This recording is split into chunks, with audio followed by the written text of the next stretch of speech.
మన దేశంలో ఉంటారు, మన తిండే తింటారు. కశ్మీర్ వివాదంలో మాత్రం మన దేశానికి వ్యతిరేకంగా రిపోర్ట్లు ఇస్తారు. వీళ్ళంతా ఎవరో కాదు, United Nations military observe group in India and Pakistan సభ్యులు. తిన్నింటి వాసాలు లెక్క పెట్టడంలో వీళ్ల తర్వాత ఎవరైనా. అందుకే కశ్మీర్లో వీళ్ల దుకాణం బంద్ చేయించాలనే డిమాండ్ చాలా కాలంగా ఉంది. కశ్మీర్లో ఈ గ్రూప్ కథ ముగిసిందో లేదో అన్న సంగతి కాసేపు పక్కన పెడితే, ఇజ్రాయెల్ తాజాగా ఎలాంటి గ్రూప్నే టార్గెట్ చేసింది. తూర్పు జెరూసలేంలో United Nations Relief and Works Agency ప్రధాన కార్యాలయంపై దాడి చేసింది. అక్కడ యుఎన్ జెండా పీకేసి తమ దేశ జెండా ఎగరవేసింది. ఇంతకు యుఎన్ఆర్డబ్ల్యూఏ కార్యాలయంపై ఇజ్రాయెల్ ఎందుకు దాడి చేసింది? యుఎన్ అనుబంధ సంస్థలు భారత్ ఇజ్రాయెల్ను ఎందుకు వేధిస్తున్నాయి? Was this. ఐక్యరాజ్య సమితి అనుబంధ కార్యాలయంపై ఇజ్రాయెల్ దాడి. యుఎన్ జెండా పీకేసి తమ దేశ జెండా ఎగురవేసిన ఇజ్రాయెల్ ఆర్మీ. కశ్మీర్లో సాధ్యం కానిది తూర్పు జెరూసలేంలో ఎలా సాధ్యమైంది?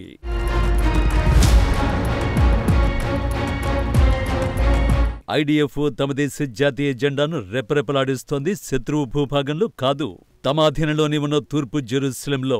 ఇందులో అంత ప్రత్యేకత ఏముంది అంటారా? చాలానే ఉంది. ఆ కథ ఏంటో తెలియాలంటే ఇజ్రాయెల్ జెండా ఎగురుతున్న బిల్డింగ్ గురించి తెలుసుకోవాలి. ఈ బిల్డింగ్లోనే United Nations Relief and Workers Agency ప్రధాన కార్యాలయం ఉంది. ఇది ఇజ్రాయెల్ అధీనంలో ఉన్న తూర్పు జెరూసలేంలో ఉంది. తాజాగా ఈ భవనంపై ఇజ్రాయెల్ దళాలు దాడి చేసే అక్కడ ఉన్న యుఎన్ జెండా పీకేసి ఇజ్రాయెల్ జెండాను రెపరెపలాడించారు. షేక్ జర్రాలోని సంస్థ ప్రాంగణంలోకి ఇజ్రాయెల్ దళాలు, మున్సిపల్ అధికారులు బలవంతంగా ప్రవేశించారు. United Nations Relief and works ఏజెన్సీకి చెందిన అధికారులు సోషల్ మీడియాలో తెలిపారు. ఐక్యరాజ్య సమితిలో సభ్య దేశమైనప్పటికీ ఇజ్రాయెల్ తన బాధ్యతను విస్మరించిందని, అంతర్జాతీయ చట్టాలను ఉల్లంఘించిందంటూ మండిపడ్డారు. In reaction to this event, I can tell you that the Secretary General strongly condemns the unauthorized entry into the United Nations Sheikh Jarrah compound held by UNRWA, located in occupied East Jerusalem by Israeli authorities. This compound remains United Nations premises and is inviolable and immune from any other form of interference. UN authorities చెబుతున్నట్టు Israel ఐక్యరాజ్య సమితి సభ్యదేశమే. మరి ఎందుకు ఆ సంస్థ కార్యాలయంపైన దాడి చేసింది? ఎందుకంటే అక్టోబర్ 7 హమాస్ దాడిలో యుఎన్ఆర్డబ్ల్యూఏ సంస్థ ఉద్యోగులు పాల్గొన్నారు కాబట్టి. ఉగ్రదాడి తర్వాత టెల్ అవీవ్ చాలాసార్లు ఈ ఆరోపణలు చేసింది. హమాస్ దాడిలో యుఎన్ అనుబంధ సంస్థ ఉద్యోగులు పాల్గొన్నట్టు తమ దగ్గర ఆధారాలు ఉన్నాయని చెప్పింది. ఈ క్రమంలో తమ దేశంలో యుఎన్ఆర్డబ్ల్యూఏ కార్యకలాపాలను సైతం నిలిపేసింది. అయితే టెల్ అవీవ్ ఆరోపణలను ఆ సంస్థ ఖండించింది. అంతర్జాతీయ న్యాయస్థానం కూడా ఈ ఆరోపణలు నిరాధారమైనవిగా పేర్కొంది. నిజానికి తమ దేశంలో ఐక్యరాజ్య సమితి ఇలాంటి కార్యకలాపాలను నిర్వహించకూడదని ఆదేశించినప్పటి నుంచే యుఎన్ఆర్డబ్ల్యూఏ ఈ భవనాన్ని ఉపయోగించడం లేదు. తాజాగా దీనిపై దాడి చేసి యుఎన్ జెండా స్థానంలో ఇజ్రాయెల్ జెండా ఎగరేయడమే కాకుండా కీలక పరికరాలను తీసుకువెళ్లినట్టు సంస్థ ఆరోపిస్తోంది. నిజానికి యుఎన్ అనుబంధ సంస్థలపై ఈ తరహా ఆరోపణలు మన దేశంలోనే ఉన్నాయి. యుఎన్ఎంఓజీఐపీ సభ్యులు భారత్కు వ్యతిరేకంగా వ్యవహరిస్తున్నారన్న ఆరోపణలు చాలా ఏళ్లుగా ఉన్నాయి.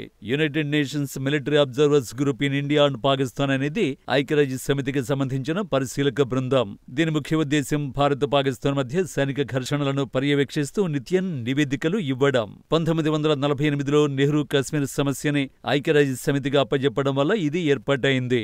ఈ బృందానికి ఒక కార్యాలయంతో పాటు సకల సదుపాయాలు ఏర్పాటు చేసింది. కానీ వీళ్లు చేసింది మాత్రం వేరే. కశ్మీర్లో ఉంటూ భారత్ నుంచి కశ్మీర్ను వేరు చేసే ప్రయత్నం చేశారు. కశ్మీర్ వివాదాన్ని చల్లార్చాల్సిన బాధ్యతలో ఉండి ఈ వివాదంలోకి చైనాను లాగారు. జమ్మూ కశ్మీర్ సమస్య భారత్, పాకిస్తాన్ మధ్య సమస్య కాదని, ఈ వివాదంలో చైనాకు భాగం ఉందని గతంలో ఐక్యరాజ్య సమితికి నివేదిక ఇచ్చారు. అంతేకాకుండా తమ కార్యకలాపాలకు భారత్ సర్కార్ అడ్డంకులు కల్పిస్తోందని ఈ బృందం ఫిర్యాదు చేసింది. ఈ పరిణామాలే భారతీయుల్లో ఆగ్రహానికి కారణమయ్యాయి. అందుకే కశ్మీర్ వివాదం తెరపైకి వచ్చిన ప్రతిసారి కశ్మీర్లో ఉన్న ఈ సంస్థ ఆఫీసు షట్ డౌన్ చేయాలనే డిమాండ్లు తెరపైకి వస్తాయి. పహల్గాం ఉగ్రదాడి సమయంలోనే వచ్చాయి.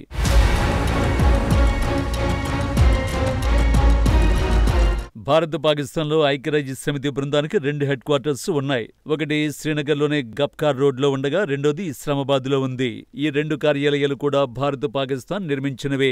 ఇక 40 మంది సభ్యుల బృందానికి విలాసవంతమైన ఇళ్లు, వాహనాలు, పనివాళ్లు, ఇలా చాలా సదుపాయాలను భారత ప్రభుత్వమే భరిస్తుంది. ఇవి మాత్రమే కాకుండా ఇతర అలవెన్సుల పేరుతో భారీగా ఖర్చవుతుంది. ఇంత ఖర్చు పెట్టి ఇన్ని సదుపాయాలు కల్పిస్తే ఈ టీం సభ్యులు ఏం చేస్తారో తెలుసా? కేవలం భారత్, పాకిస్తాన్ సరిహద్దుల వెంబడి ఏం జరుగుతుందో ఐక్యరాజ్య సమితి భద్రతా మండలికి నివేదిక ఇస్తూ ఉంటారు. అయితే ఇది బయట ప్రపంచానికి తెలిసింది. బయట ప్రపంచానికి తెలియంది మరొకటి ఉంది. ఈ బృందం నివేదికలు అందించేది ఐక్యరాజ్య సమితికి మాత్రమే కాదు, అగ్రరాజ్యం అమెరికాకు కూడా. వీళ్ళు ఎప్పటికప్పుడు అమెరికాకు కీలక సమాచారం చేరవేస్తూ వస్తున్నట్టు నివేదికలు తేల్చే. 1971 బంగ్లాదేశ్ విముక్తి సందర్భంగా భారత సైన్యం కదలికలను అమెరికాకు చేరవేసింది ఈ పరిశీలక బృందమేనని విశ్లేషకులు చెబుతారు. అప్పట్లో ఇప్పుడున్నటువంటి హై రిజల్యూషన్ ఫోటోలు తీసే ఉపగ్రహాలు అమెరికా వద్ద లేవు. ఈ పరిశీలక బృందం అందిస్తూ వచ్చిన సమాచారమే కీలక పాత్ర పోషించింది. అలాంటి బృందాలని మన దేశంలో ఎందుకు ఉంచినట్లు? ప్రభుత్వాలు మీ పరిశీలక బృందాలతో పనిలేదు, వెంటనే తీసేయండి అని ఎందుకు చెప్పలేకపోయాయి? ఐక్యరాజ్య సమితి భద్రతా మండలి ఆదేశం మేరకు UNMOGIP ఏర్పడింది. ఈ మిషన్ రద్దు చేయాలంటే భారత్తో పాటు మరో ప్రధాన భాగస్వామి అయిన పాకిస్తాన్ కూడా అంగీకరించాలి. పాక్ ఆ సంస్థను తన వాదనకు మద్దతుగా చూస్తుంది.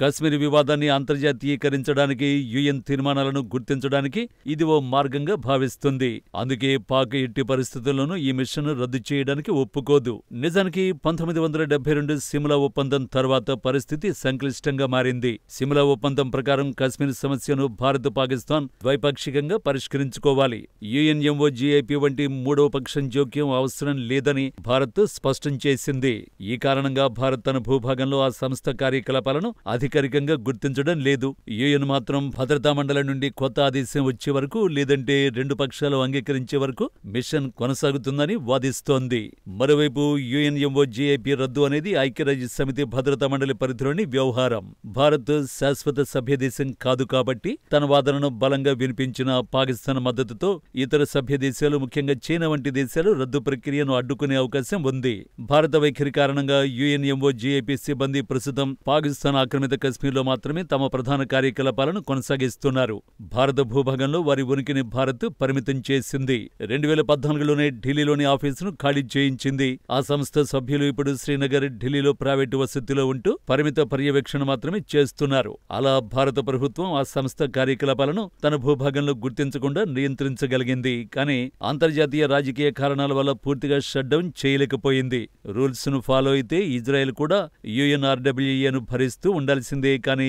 ఇజ్రాయెల్ మాత్రం ఆ సంస్థ ఆనవాళ్లే తమ సరౌండింగ్ లో ఉండకూడదని భావించింది. అందుకే తూర్పు జెరూసలంలో UN జెండా పీకేసి తమ జెండాను రెపరెపలాడించింది.